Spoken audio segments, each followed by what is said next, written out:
The question is, how do we best deal with disruptive students in our classrooms?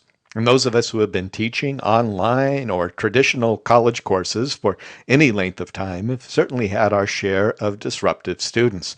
And one thing we may know for sure is that all it takes is one disruptive student to derail a class and drain the joy right out of teaching. Well, here are two thoughts as we begin. The first thought is this rule of business success, according to Bob Lutz, who's Vice President of Product Development at General Motors. And he says disruptive people can be essential to the creative process because they stir things up and they question and they irritate and they move things out of balance and out of the center. And he says to remember that that's where creativity happens, is on the edges. And creativity is what we're looking for, certainly in our work as educators. So disruption in a classroom is not necessarily a bad thing. A second thought is that disruptive people are everywhere, certainly not just in our classrooms. It's a fact of life. And much of my professional experience has been working with disruptive and disrupted people. So I'll briefly share some tactics from the differing perspectives and modes of an educator, a crisis counselor, and a corrections officer, which are all jobs that I've held. But if there is one common guideline or prime directive I've found, it's this, is that disruptive people should be kept from harming themselves and others. And there's a line where creative disruption becomes destruction. And that we simply can't allow, where disruption no longer creates but destroys classroom productivity. Another guideline that proves to be generally true is the 20-80 rule. And that's where just 20% of the students will take up 80% of our time and energy. And for me, it's not the time factor so much, it's the energy, where just 5 minutes of a problem student can ruin my whole day. And not all disruptive students will be the bad students. Sometimes it's the best students who disrupt the class. It may be the overachievers with their questions, clarifications, resubmits on already A-graded papers, and their arguments with the accuracy of textbook materials and excessive expectations on an instructor's time. One disruptive student I had was always fastidiously nitpicking at ambiguities in the materials. And actually, this helped to clarify the materials, especially for my first time teaching the course, which supports Bob Lutz saying that disruptive people are sometimes an asset. Now, sometimes we may get a warning, but disruptions often arise suddenly with a bang in a crisis. This has been a big year for crisis situations around the world. Part of what I do is to provide consultation in crisis communications. And over the past years, I've been interviewed by the Wall Street Journal and Inc. magazine and Sacramento Bee and others looking for crisis communication secrets. But there really is no big secret to dealing with crises, just common sense. And the first rule of crisis communications is to work as a control rod and absorb radioactivity before a situation goes meltdown. And just a few well-timed and well-stated communications can accomplish this, calming the environment. And actually, those of us who teach online may have it better, since dealing with the disruptive student can be easier online than in on-ground classrooms. In a live, traditional classroom setting, we need to deal with the student right then and there. In an asynchronous online environment, we can count to 100 or go for a walk, and we can let it sit for a day or ask our coach or the instruction team for advice. Then we can come back and deal with it later with a cooler head. Now, another rule of crisis intervention is to deal with problems while they're small, before they spin out of control. And we should always be watching for the warning signs. Unfortunately, that's easier said than done. We can't deal with every single little problem that may blow up, but who has the time to do that? And it often takes experience to recognize the ticking time bombs, and the most common way to get that experience is simply to go through a crisis or two. But we can watch for incremental escalation. And here's what we may see. Most conflicts start small and end very fast. What may indicate a looming meltdown is when we see escalating tensions or hostilities, when they should be diminishing over time. Now, maybe the escalations happen in small increments, but those are increments upward rather than downward. So we watch the trends and patterns with a well-honed sense of what's going to rear up and bite us. I suggest 3 modes of intervention with disruptive students, which we'll look at in a little detail. And these modes are in an escalating series, starting with the most common and the easiest. And the first is the Educator Mode. And that's where we ask, how can we turn this disruptive situation into a learning experience? Then there's the Counselor Mode, and that's where we dig a little deeper to seek out what is the root problem here and what might help fix this ongoing or this chronic issue. And then there's the Corrective Mode, and that's where the class is derailed. Other students are disrupted, and the offending student needs to be reined in. And we say, this ends right here, right now, for the good of the class. Of course, your approach has to mesh with your own personal style. You can't pretend to be something you're not, but we can use some general tactics and techniques. And starting with the Educator Mode. Now, some of the most common forms of conflicts in an online class will be in the discussion boards. And that's where students can be quick to meet the posting requirements, but may not think them through carefully. And they can create discord with an unintentionally thoughtless post. And what we can do in this case is simply to ask for clarification or restatements on sloppy posts. Also, some students seem to thrive on discord, and their idea of creativity is to create turmoil. And that's just too easy. We shouldn't accept that as a level of performance. And certainly this is where a course can quickly spin out of control without instructor intervention. Now, we can also ask them to research and argue the other side's position in an attempt to deflect the discord into other avenues. And if they find that to be too objectionable, we can at least ask them to detail what the other side's arguments might be. Whatever it takes to get them to loosen the grip on their rigid opinions and expand their perspective some. And that's what education should be, is to open our mind to new possibilities.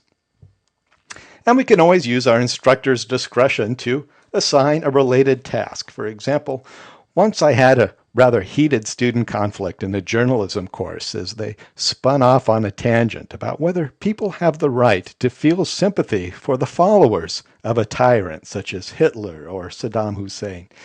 And this was passionately argued by 2 students, both with families who had been imprisoned and exterminated in concentration camps.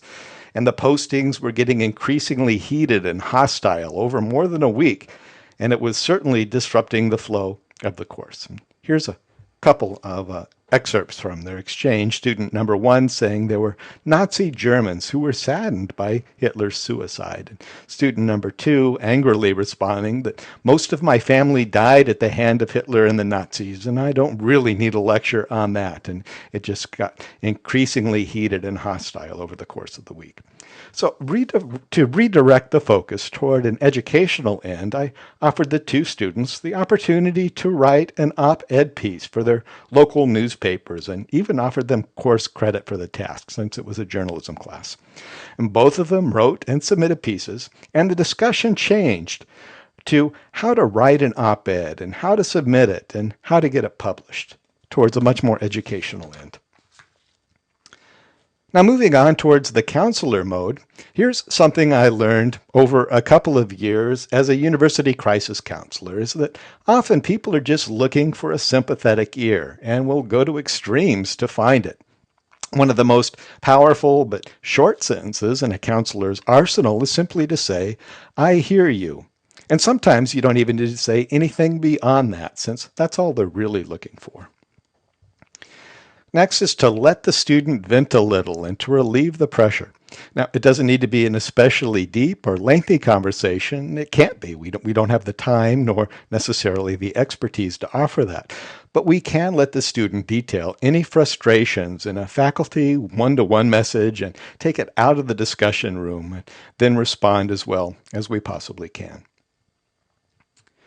Now, the problem could be as simple as relieving some of the insecurities and defensiveness of an older re-entry student, which many of them are. And I was an older returning student, and I'll sometimes let them know that I understand how intimidating it can be. And to us, they may be just another student working through the program, but what they really are is a person looking to make for themselves a better life. And perhaps they're recovering from some catastrophic event, such as the loss of a job or a divorce, or trying to reestablish an identity. And most of us can somehow relate to that, and sharing a bit of our own example with the student can be very effective.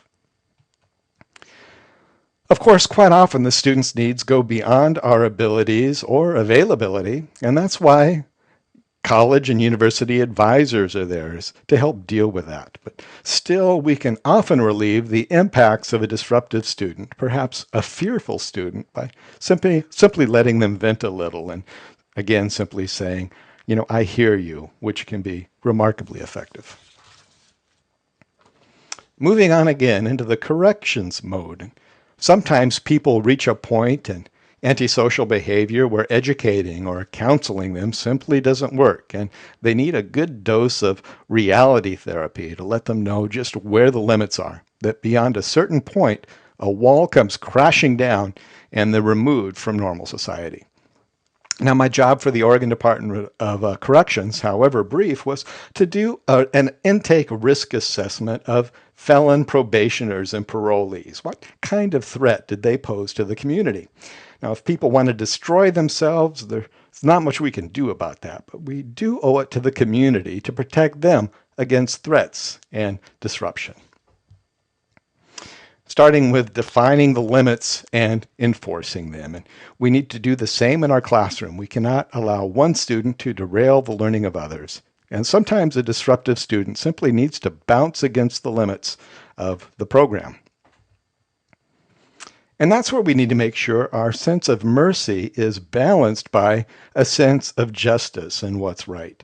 Sometimes as instructors, we may be a little softer in our approach, granting students greater latitude than they may find in the working world or society at large. This isn't always a favor. Yes, we should be supportive and compassionate, but for the student's sake and the well-being of the classmates, we need to have clearly defined limits and not go beyond those. And that's only fair to everyone in the course, and it's ultimately in the best interest of the students who may be pushing to see just how far the rules can be stretched. And balance the interests of one with the interests of the group. For example, one minor example. A student was facing an upcoming hospital stay, and she was working fast ahead on her tasks, and I accommodated her, disrupting my own flow and forcing me to prepare materials for a new class a week or more in advance. But then she asked to have a team assigned to her in advance, and that I declined, since that would impose on other students who were preoccupied with their current tasks. And of course, call for backup when needed. And it's not always clear just what to do, or for that matter, even just what a problem is. And that's where an instruction team or deans or coaches and mentors are there to help. Typically, they're sympathetic and supportive with some detached objectivity on what may be a disruptive muddle. I believe there's a clarifying power to naming something. It helps to get a handle on what a problem might be. Now, some disruptive behavior can be attributed to what others have called the mad student syndrome. I use angry student syndrome for the cool anagram. And that's where students may be unhappy with a grade, but rather than consider it as some fault of their own, they turn it back on the instructor or the course materials or their classmates as the real poor performers, and often they do it publicly in the classroom discussions and forums. This is when strong police action is required and the walls drop down. Students should not be allowed to pollute the learning environment of others, and these angry student situations are typically evident for what they are. So here's a summary overview of how to deal with disruptive students. First, to address the problems while they're small. Recognize the trouble signs, such as incrementally escalating conflicts. And then to work as a control rod and absorb the radioactivity in a classroom when necessary. And then seek ways to turn conflict into learning, maybe assigning a research project or perhaps having them work in a team. And then help the students feel connected. And remember, simply saying, I hear you can be 3 very powerful words. Also, set the limits. Once people know where the walls are, they'll often stop pushing and know when to lower the boom, and we have a duty to protect the learning environment of our students. Finally, stay in contact with your coaches and mentors and your instruction support team and your deans and department heads. That's what they're there for, and they may be able to help you deal with some of the pressures before you melt down and turn into a disruptive instructor. And that's a different topic. I'm sure I've missed some good tips. If you have some you'd like to share, send me an email and perhaps we can include them in future presentations.